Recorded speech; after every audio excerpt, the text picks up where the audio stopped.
झरे हंसी मोती झरे बोली बैना तो, फूल झरे हंसी मोती झरे बोली बैना तो, नैना रस भरे तोर नैना रस भरे तो,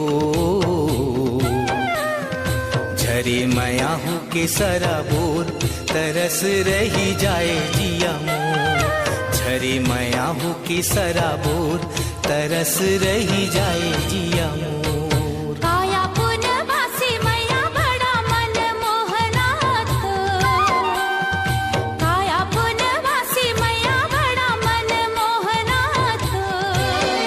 रेंगना झुली झुली तो रेंगना झुली झुली तो, मारे मैया पवन छको तरस रही जाए जिया मोर, मारे मैया पवन छको तरस रही जाए जिया मोर।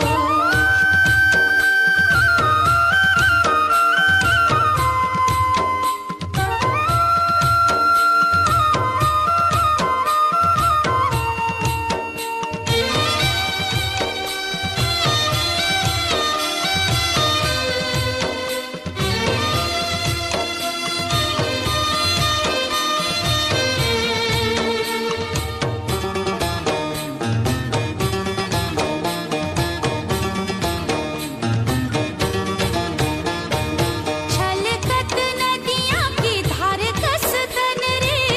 हृदय सागर लहराए,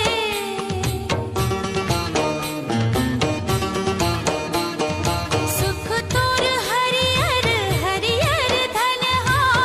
मन तोर मैया उपजाए, पलना कस मैया तोर झुलना कस मैया तोर, झूले रे बिधुन मैया तोर तरस रही जाए जिया मोर,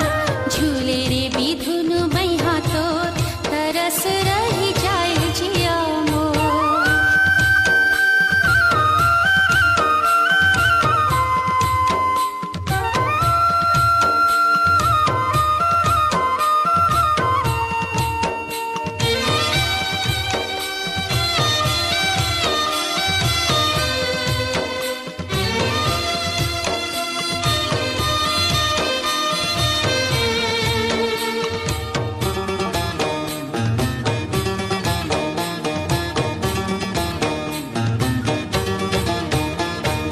मानी पिए चंदा तुर चंदेनी मुँह लुकाए, गोरी सूरज के छाती जर जाए,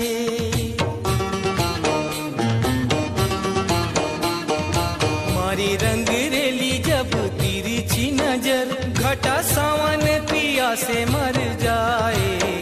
दीना कस बरे तोर दीना कस बरे तो,